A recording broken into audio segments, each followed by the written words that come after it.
What's up, YouTube? Welcome back to another episode of Vaporwood. Kennard here, and we got another product review for you tonight. We're taking a look at a couple 50-watt box mods from Innokin. Tonight we're taking a look at the Disruptor.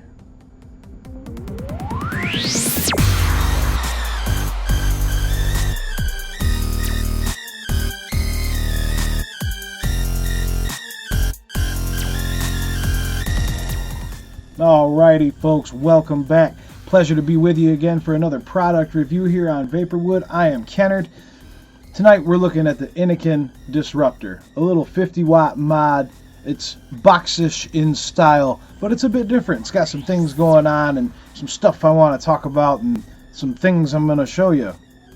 So yeah, without further ado, without too much bullshit, let's take a double toot. We'll dive right down, get up close and personal, get up in them guts of the Innokin Disruptor.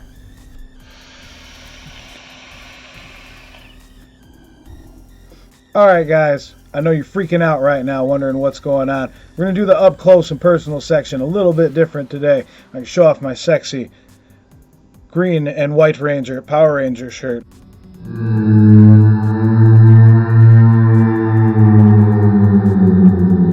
Anyway, I kid. Anyway, here we go. Up close and personal with the Innokin Disruptor. It's going to come in two boxes. First box is going to contain your control unit. It shows you 6 to 50 watts. Fires down to 0.2 ohms. Pretty standard box. Got your scratch off for authenticity. And this tells you all the specs. And I will go ahead and read those off to you.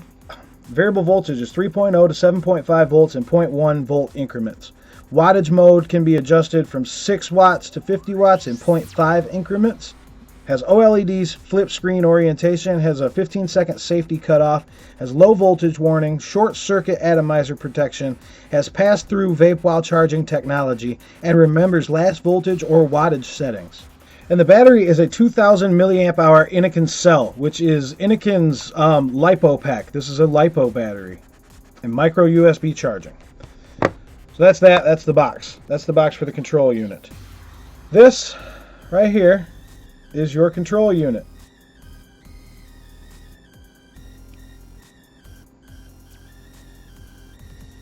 It's a little different. Just a little thing.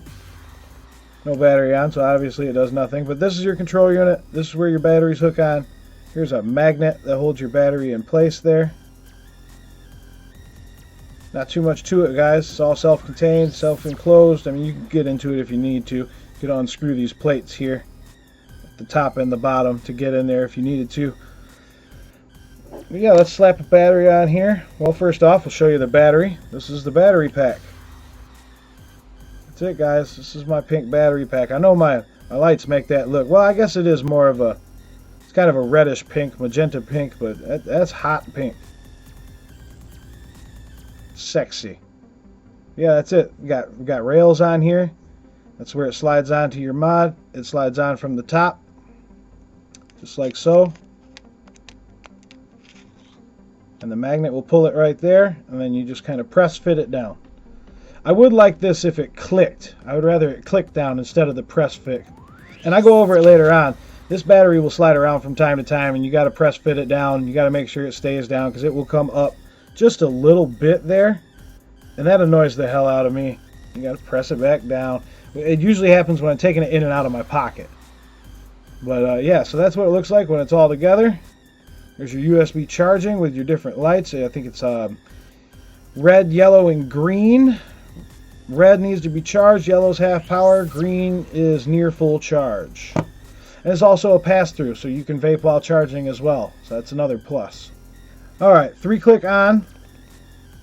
Innokin Technologies. And there you go. Okay, up here you have your ohms. Down here you'll have your volts or your watts. Depending on what mode you're in. When you're in wattage mode, the voltage will be down here. When you're in voltage mode, the wattage will be down here. Over on this side, over on the far side, you have your battery. And when you take a puff, it counts how long your puff is, if you're interested in that sort of thing. It has a 15-second cutoff. Now these buttons here are kind of wonky. You hold it to adjust your wattage, and when it starts flashing, this goes down in 0.5 increments, and this goes up in 0.5 increments. Then you lock it in with the fire button. To change from wattage mode to voltage mode, you hold, let's see if I can do this for you. You hold the up button and the power button at the same time, and it changes to voltage mode. And to switch back to your wattage mode, you hold the other button and the fire button at the same time. Switches back to wattage mode. If you hold both the buttons, it'll show you how many puffs you've taken since the last power off, and if you keep holding it, it'll flip the screen. It also shows your ohms and your volts.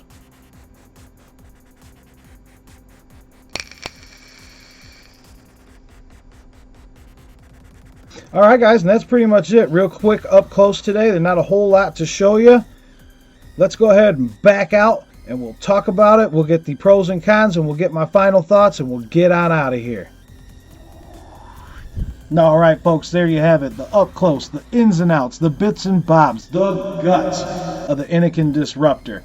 And I gotta say folks, it's a pretty solid little device, depending on your application.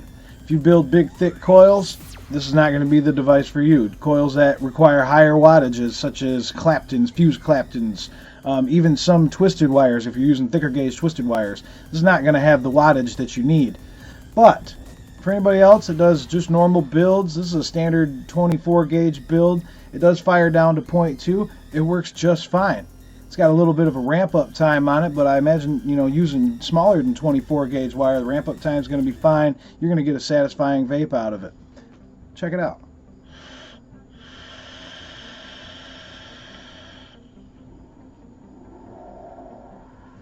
As you saw, you know, that was a bit of a longer vape, but sometimes I like that. Sometimes I like to take a long, satisfying vape, you know, and it works well. But what I think this device was really made for was their iSub tanks. It works great. It's not necessarily made for it, but definitely looks good on there, and it performs well.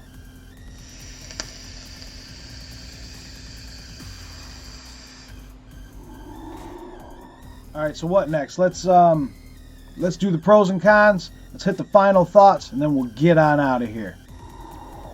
Alright guys, first pro for me is size and form factor. This thing feels really comfortable in the hand. It's not very big. It's not big and bulky. The average person, I don't think, is going to mind carrying this around. Next pro for me, I like the customization with the batteries. Take it off. You don't like black and pink, you can have black and black, or one of the other various colors they have. They only sent me black and pink, but to be honest with you, I dig the black and pink. I've been vaping on the black and pink Real Men Vape Pink mods. Third pro, ease of use. As with most Innokin devices, the menu system is really easy to navigate. You can flip your screen. You got the puff counter that times how long you're taking your puffs. You can switch between voltage and wattage. You can see your battery life, and the display is super easy to read.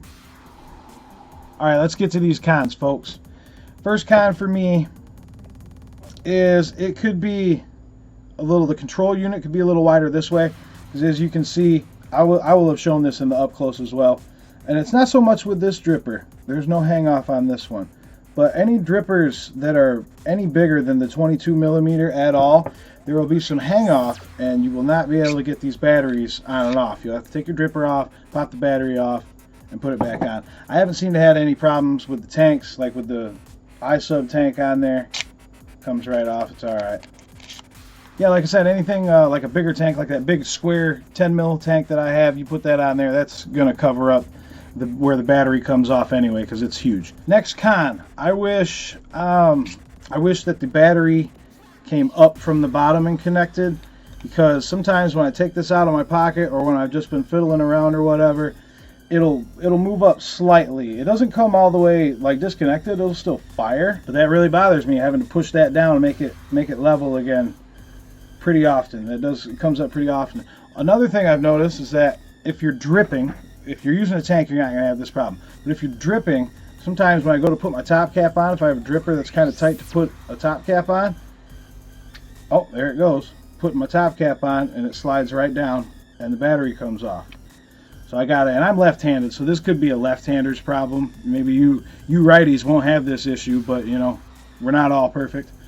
So what I've had to do is I'll hold it like that, make sure I've got a firm grasp on the battery, and just pop my top caps down. So that is kind of annoying if you're not paying attention, you're out and about and you drip and you throw your top cap on and it all comes apart and you drop it, and yeah, that would be no good. My next con is the battery life. The battery life isn't that great. It's comparable to a single 18650, which is fine if you're using a 0.5 ohm tank or higher, or you're not doing super sub ohm builds. But I rock pretty much a 0.2, 0.3 all the time, and I'm definitely going through 2 or 3 of these batteries a day. So you're definitely going to want to buy more than one battery, which sucks because, you know, you're going to have to carry around these big blocky batteries in your pocket. But you do get that customization with the different colors and all that. So, you know, weigh the pros and cons yourself, people.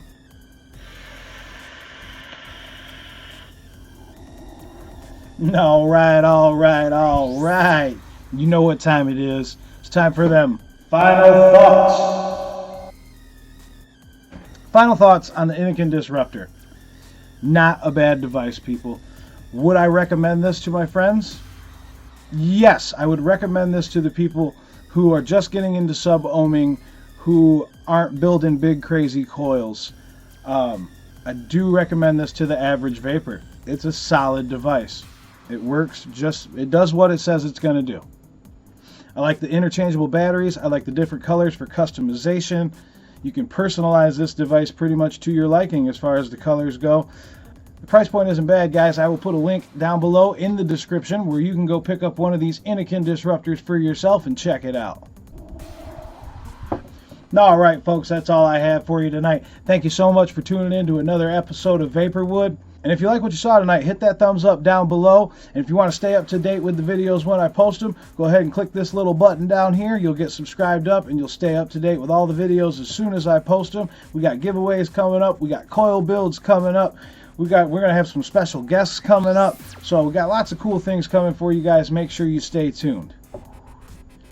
And if you like social media, be sure to head on over to myvaporium.net. It's an awesome social media platform. Right now we're just over 300 members strong and growing. There's live Google Hangouts where you can come ask questions. A lot of us reviewers are on there. You can come ask us questions. If you have any questions about anything, you can come get the answers you need. Full of nice people. Nobody there is knocking anybody down over the equipment they have or the knowledge that they don't have. We're all a tight community there, and we're there to help each other. There's a lot of DIYers there. There's a lot of good stuff going on. So definitely go check it out, myvaporium.net. And as always, you guys, keep chasing those clouds, my friends. Live long and vapor.